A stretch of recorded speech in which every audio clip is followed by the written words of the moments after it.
Found another shot. Well, there's hundreds of trees, I suppose.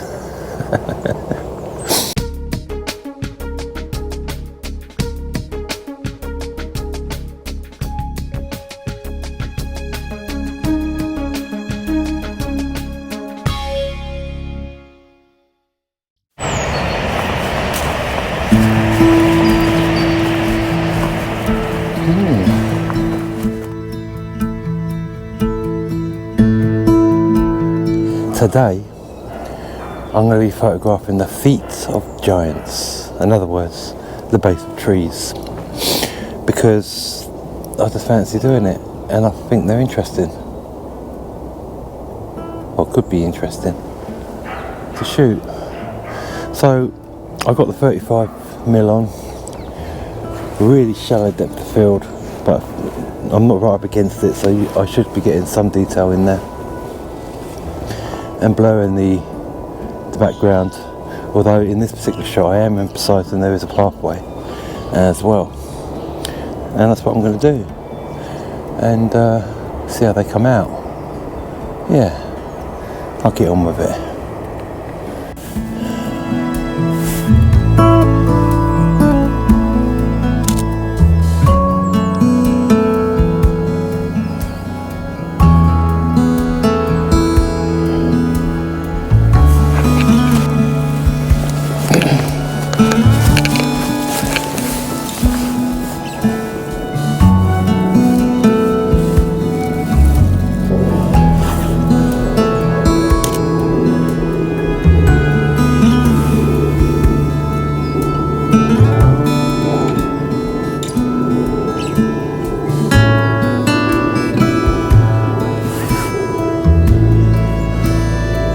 Cool.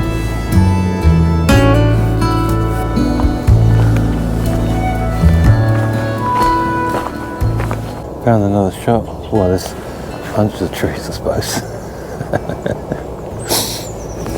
Oh, see how this one comes out.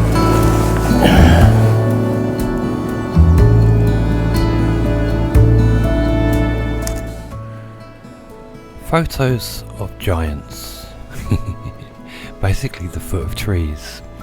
Sometimes it's good just to go out with a project in mind, and in my case here I thought I would take pictures of the base of trees, because sometimes I think they could look quite interesting, and you can in post make them look quite arty, which is what I was trying to attempt here with my edits. I did the edits in Lightroom, and there's unlimited compositions in a wood, hence it's just full of trees everywhere, so you're not really, you're not really short of opportunities when you've got a project like this.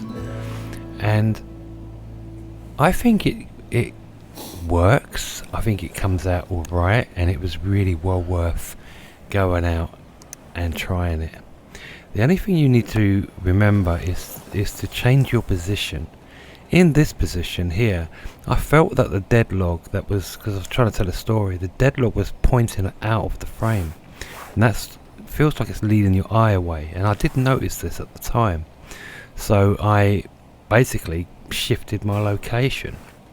I moved the position of the camera around to the other side to try and get that where here it's pointing outwards. I wanted it pointing inwards, because it just was giving me a bad vibe.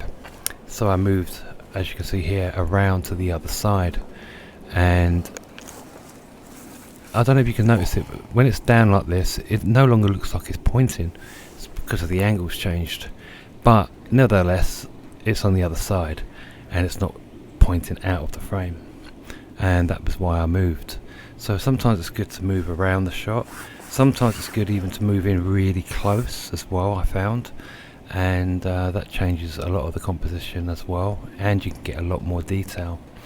I thought this was a good story because it was the cut log there and the living one behind it. I thought that was a good little story there. Yeah. Yeah, and that's basically what I did. I just went around taking these kind of shots.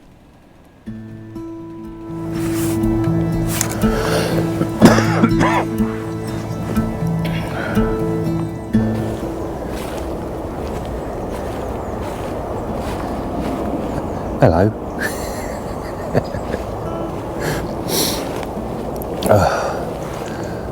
I just thought I'd have a little bit of a time out and just wanted to mention something that I found interesting. I've noticed a trend happening lately. When I was I returned to photography last year, and this time last year, I went out taking pictures, and I was always after like little vistas, you know, sharpness and front to back, and I didn't like it, to be fair, because I don't live in an area where there's vistas and epic shots, and it was quite a lot of pressure to find these locations and shots, so I didn't do it. But then I lost all my gear, and as you can see on my videos, there's like a 9-month gap between when I was doing photography last time and this time.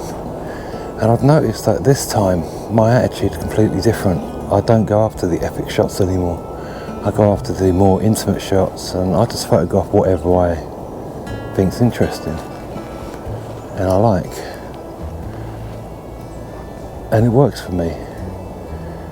I take a picture of just the trees because I thought it looked interesting to me. You know, there's a lot of blowout sky, but I like the contrast between the branches and the sky, so for me that was good. Like these shots, the foot of these trees, I find it interesting, so I photograph it. So what I'm trying to say is that when I go out and do my pictures, I'm really shooting for me, and I'm trying not to be influenced by the influencers on YouTube who are going out taking these beautiful locations.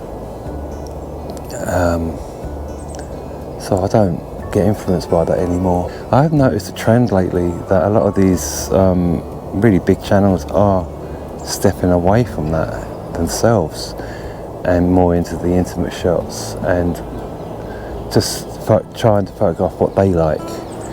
I've noticed that happening, and I think that's the way to go. I think when you go out with your phone or your camera or whatever you're shooting on, if you like it, just take a picture of it. You know, someone out there's going to have the same interest as you. They're going to like it if you put it out on the media. Probably not everyone's cup of tea, but hey ho, that's what gets you out the door and you enjoy it. And that's what's, I think, has been happening since I returned to photography. That's what I mentioned that. I'll take a couple more shots, I think, and see how we get on. Talk in a minute.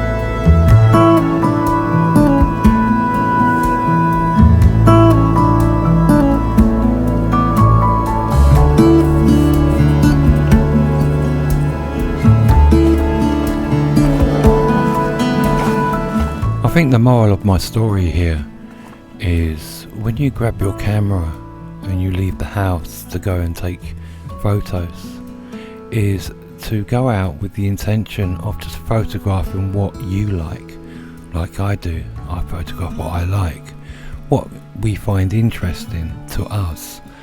They say that the art is in the eye of the beholder, or is that beauty in the eye of the beholder?